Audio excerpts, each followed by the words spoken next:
estamos aquí con el doctor Cristian Saldívar y vamos a hablar sobre los accidentes cerebrovasculares, pero antes se va a presentar. Hola, mucho gusto, yo soy el doctor Cristian Saldívar, yo soy neurocirujano y soy subespecialista en el área de columna vertebral. Tengo aproximadamente 13 años de que terminé mi especialidad y obviamente por mi especialidad me dedico a tratar tanto enfermedades del cerebro que requieren o son susceptibles de manejarlas con cirugía y de todo el área que implica la columna vertebral, que son la médula y los nervios. Bueno, vamos a hacer una serie de preguntas para conocer más del tema.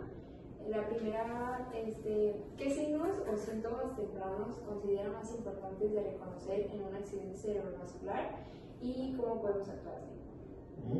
Bueno, los signos y los síntomas son muy claros, son muy evidentes porque usualmente el paciente o la persona de estar completamente normal, el cerebro tiene la característica en los eventos cerebrovasculares de ser agudo, de ser muy rápido en los síntomas, ¿no? Podemos estar platicando y de pronto el paciente puede tener un trastorno del lenguaje, empezar a hablar mal o como irse o no tener contacto con el medio externo, problemas de movilidad de una parte del cuerpo.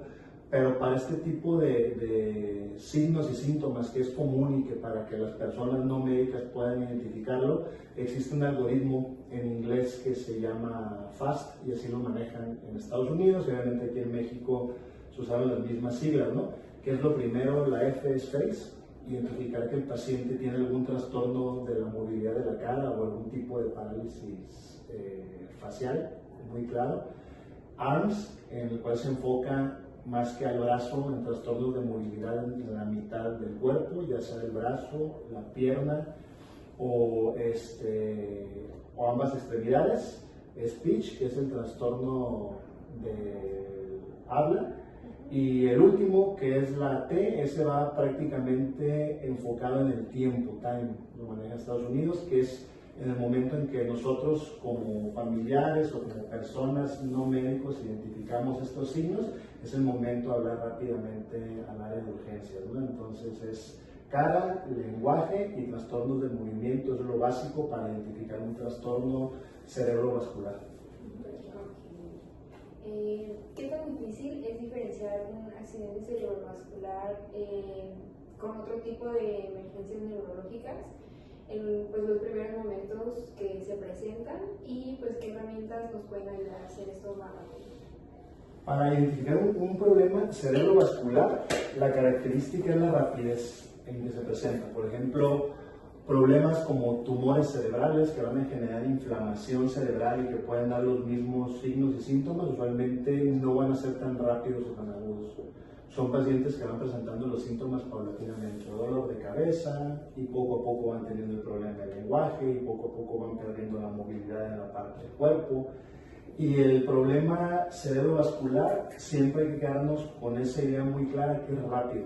O sea, el cerebro ahí nunca nos va a avisar, ¿no? Rapidísimo de estar bien el paciente, rápido va a empezar a presentar los síntomas. Esa es la característica. Si ustedes ven a una persona que ya tiene tiempo con el problema, que ya tiene tiempo con el problema de movilidad, de lenguaje, etc., ese es un tema de otro tipo, neurológico, pero de otro tipo que habrá que investigar y que a lo mejor tendremos más tiempo para solucionarlo y estudiarlo más a fondo, ¿no? Cuando es rápido, ahí todo tiene que ser pues en agudo. Esa es la característica, siempre quedarse con esa idea de que el cerebro vascular es agudo, es muy rápido y se tiene que solucionar prácticamente inmediatamente, ¿no? ¿Cómo afecta un accidente cerebrovascular en las funciones del cuerpo, pero pues dependiendo la zona del cerebro que se haya dañado? ¿Cómo nos va a afectar? Esa es una pregunta muy importante porque sí depende de dónde se presentó el evento cerebrovascular. El cerebro está dividido obviamente por distintas áreas, pero tiene unas áreas que nosotros le llamamos áreas elocuentes, que son las que tienen mucha función en cuanto a la vida cotidiana, o sea, son las que somos conscientes de que las necesitamos para llevar a cabo todas nuestras actividades, ¿no? Las áreas del movimiento, las áreas del lenguaje y las áreas del pensamiento, ¿no? Que son tanto la memoria corto, largo, mediano plazo, trastornos o funciones matemáticas, ubicación en tiempo, en espacio, obviamente las áreas visuales, ¿no? Cuando se dañan estas áreas son las posibles secuelas que nos pueden quedar, ¿no? Si tuvimos un evento cerebrovascular en el área del movimiento, seguramente nos va a quedar un trastorno o tenemos el riesgo de tener secuela de problema de mover un brazo, la pierna, la mitad del cuerpo. También depende de dónde ocurrió, porque en el cerebro del movimiento no todo va en la misma zona, ¿no? Una parte mueve el brazo, otra parte mueve la pierna, otra parte mueve la boca, ¿sí? Entonces depende de la extensión del evento cerebrovascular, es la secuela que es probable que nos quede, ¿no? Hay eventos cerebrovasculares que se presentan en áreas no elocuentes o no tan importantes para la vida cotidiana, ¿no? A lo mejor en la parte muy anterior del lóbulo frontal, que a lo mejor no tiene gran función para actividades de movimiento, habla, visión, tiene funciones muy específicas como para el carácter, para nuestra manera de resolver situaciones en cuanto a pensamientos, pero no tan establecidos para la vida normal. A lo mejor es un paciente que no nos vamos a dar cuenta a futuro que tiene el problema, que tuvo una hemorragia o un infarto cerebral, ¿no? En su práctica, su experiencia, ¿qué avances recientes en diagnóstico, ya sea en imagen o en un tratamiento, han podido mejorar el pronóstico de los pacientes con un accidente de estos? Aquí lo más importante es el tiempo. O sea, en cuanto se identifique el paciente, no hay que perder el tiempo. Nos pasa a muchos de los especialistas que a lo mejor el papá, la mamá, la abuelita empezaron con esto y no llegan al hospital, se quedan a descansar y ahorita se van a quitar el problema y después llegan. Entonces lo primero, en cuanto se identifique, es llevarlo a un hospital, un área de emergencias, y si es posible un hospital que se considere que tiene todo lo necesario, ¿no? ¿Qué avances hay en los estudios? Hay avances importantes, pero siempre el primordial y el más básico es una tomografía de cráneo simple, ¿no? Ese prácticamente en todos los hospitales de tercer nivel lo hay. Es un estudio que nos va a decir a nosotros qué está ocurriendo en el momento, rapidísimo, en cuestión de minutos, si tuvo una hemorragia cerebral o si está en proceso de presentar un infarto cerebral. Ya teniendo ese estudio, lo comparamos con los síntomas que tiene el paciente. Digamos, ¿sabes qué? Si tiene un evento cerebrovascular isquémico, que es un infarto que está empezando, o tuvo una hemorragia.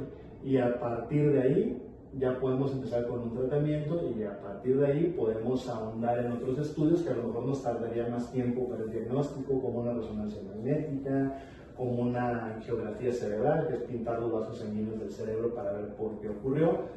Pero lo primero siempre es la tomografía, eso nos va a completar diagnóstico y podemos empezar el tratamiento. Muy bien.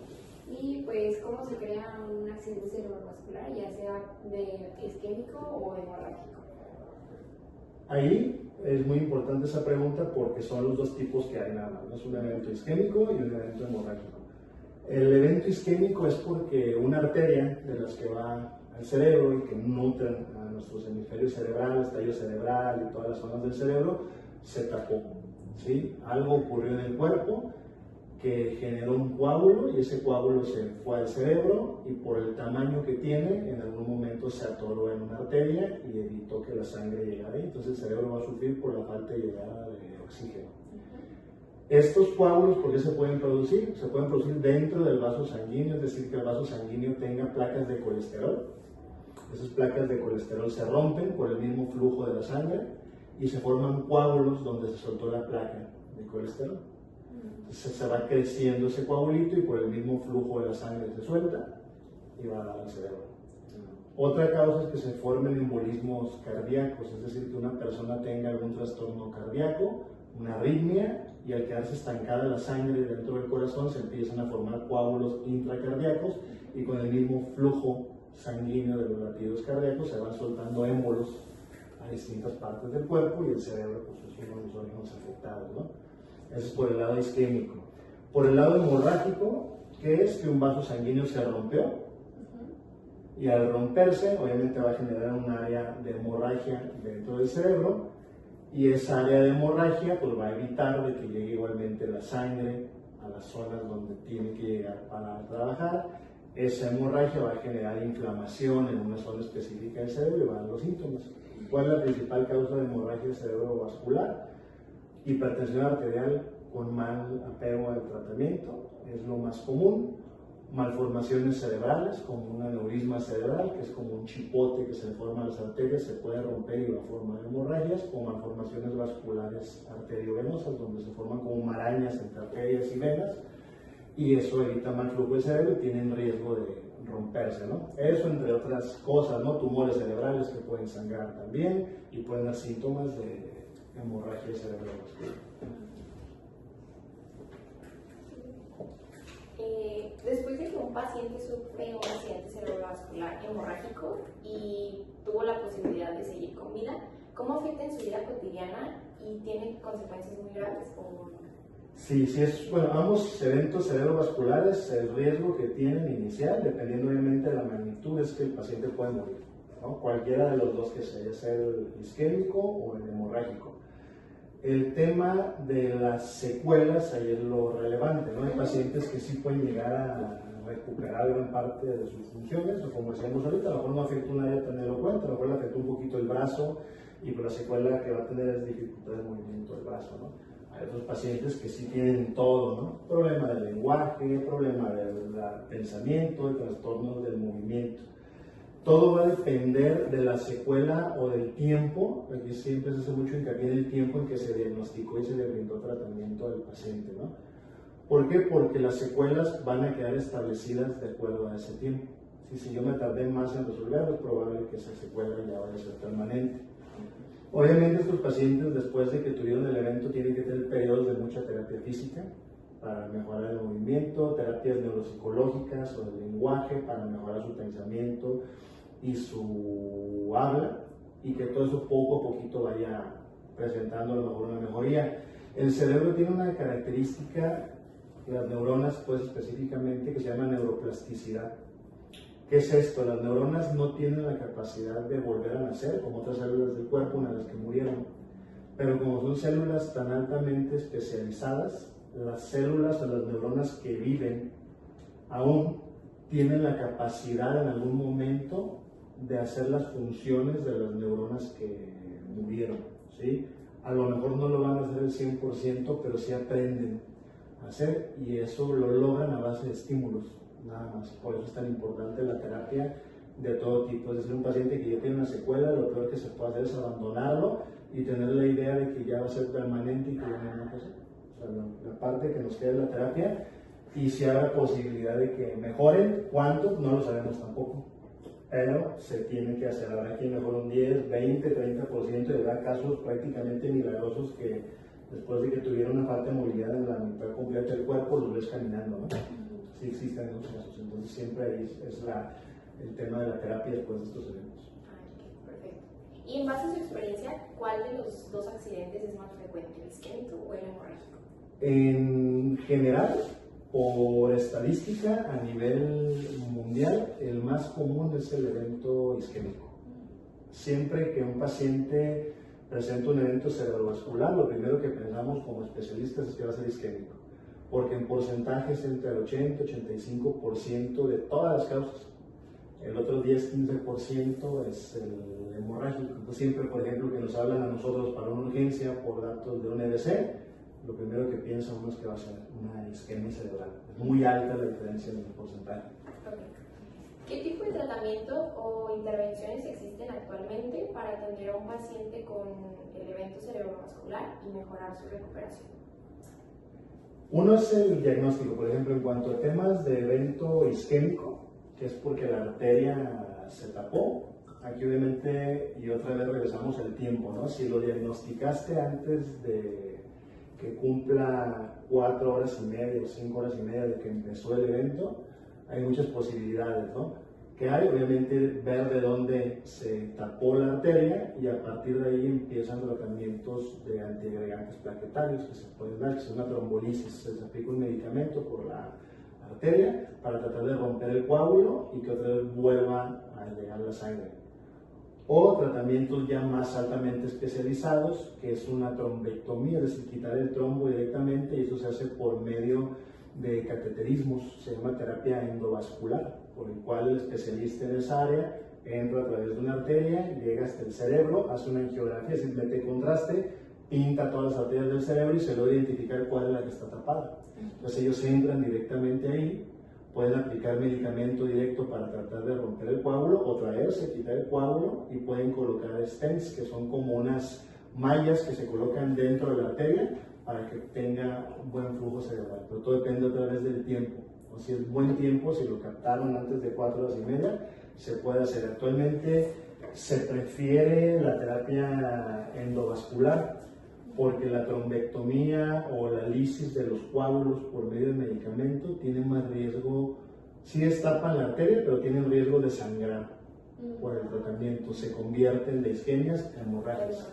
Entonces se prefiere hacer ya el tema de la terapia endovascular. ¿Y usted considera que es importante la concientización a la población que no somos médicos para la detección temprana y prevención de estos eventos? Sí, es muy importante en dos aspectos, ¿no? Uno, para mí y en general yo creo para los servicios de salud, lo más importante es la prevención. La medicina preventiva, que lamentablemente en países como el nuestro, en Latinoamérica, la medicina preventiva no es como lo mejor. Aquí es medicina resolutiva, ¿no? Una vez que ya tiene el problema, lo resolvemos. En países primermundistas se enfocan mucho en el tema de la prevención. Entonces, lo más importante siempre va a ser prevenir y concientizar a la población de las enfermedades que generan riesgos de presentar eventos cerebrovasculares. Concientizarlos sobre el buen control de la diabetes mellitus, de la hipertensión arterial, del tabaquismo, del consumo de alcohol, de los hábitos sanos, como es la buena alimentación, el hacer el ejercicio de manera cotidiana, y todo eso nos va a lograr hacer que tengamos una buena prevención de, ¿no? Y obviamente pues conocer, como dijimos ahorita, los signos rápidos, ¿sí? Que hace unos años la Secretaría de Salud estaba como enfocándose mucho en eso, ¿no? Que la población supiera qué puede ser un evento cerebrovascular, ¿no? Lo que dijimos ahorita, el famoso FAST, o los signos rápidos de la cara, el lenguaje, el movimiento y el tiempo de llevar al paciente al hospital, ¿no? Pero siempre lo más importante será la prevención. Y en su experiencia, ¿nos podría platicar de un caso que le haya impactado más en un paciente con un evento cerebrovascular? Sí, hay algunos casos que me acuerdo, y hay dos en específico que me acuerdo de evento cerebrovascular, uno hemorrágico y otro de tipo isquémico. Ese hemorrágico me tocó cuando yo estaba haciendo mi especialidad. Estábamos un amigo mío y yo, un cirujano también, dando la consulta de pacientes preoperatorios, y íbamos a ver las indicaciones de hospitalizarlo, le íbamos a operar algún tema de columna, y en el momento de la consulta empezó él con el problema cerebrovascular. Empezó a estar platicando, haciendo la entrevista, empezó con problemas de lenguaje, empezó a arrastrar la lengua, nos dijo que se estaba entumiendo la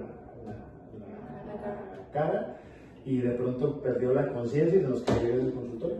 Fue ahí en ese momento, estaba rotando en el Hospital Civil Nuevo, y pues rápido identificamos que era un evento cerebrovascular. Había tenido una elevación altísima de la presión arterial, lo bajamos rápido a hacer la tomografía y era una hemorragia inmensa, una hemorragia cerebral tremenda. Lo operamos a ese paciente de urgencia, bajamos, lo operamos. El paciente le fue bien, o sea, sobrevivió, pero sí quedó con secuelas tanto del lenguaje como del movimiento. Sí logró caminar, sí logró recuperar algo de fuerza, pero quedó con secuelas muy importantes. Ese fue un caso de hemorragia. Y un caso de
¿Cómo prevenir un accidente cerebrovascular? Yo creo que la principal técnica o estrategia, repito, es la prevención. La prevención, porque si nos vamos a los porcentajes de causas de evento cerebrovascular, o el riesgo mayor son las personas que tienen diabetes, hipertensión o que tienen el hábito del tabaquismo. Son las principales causas. Ellos son el 80-85% van a ser isquémicos y la mayoría son relacionados a esto. Entonces, lo primerito es la prevención. Siempre la medicina preventiva va a ser lo más importante. Entonces, creo que hay que concientizar a la población y todas las campañas deben de ser muy relacionadas a prevenir y el paciente que ya lo tiene, pues que sea pegado al tratamiento, ¿no? Y eso va a disminuir los riesgos de un infarto cerebral y de hemorragia cerebral por el tema de la hipertensión, ¿no? A partir de ahí llegará el momento quizá donde tengamos una buena campaña de concientización del evento cerebrovascular. Porque creo que será necesario en algún momento que haya campañas como las hay actualmente para el cáncer de mama, que es importantísimo en la salud de la mujer, y también lo hay en hombre, puede ser de mama, el cáncer de próstata, hay muchas enfermedades que tienen mucho enfoque, ¿sí? Y que sabemos que es el mes del cáncer de mama, sabemos que es el mes a lo mejor del tratamiento de la prevención del cáncer de próstata, del examen del Papa Nicolau para prevenir cáncer cervicuterino, el mes de la diabetes, el mes de la hipertensión, que sí los hay, ¿no? Y es la medicina preventiva, es lo que se busca. Pero en el evento cerebrovascular realmente no hay una campaña establecida que nos diga a nosotros, este es el foco rojo para que tengas que ir a urgencias, ¿no? Si ya está hecha la medicina preventiva o está en proceso de ser más fuerte o que en algún momento sea más intenso concientizar a la población de ese lado, no deja de ser importante qué es lo que tiene que identificar como personas, cuál es el riesgo. Entonces creo que tiene que haber el momento también de que haya, no sé, en la televisión, en espectaculares, en el radio, ¿sí?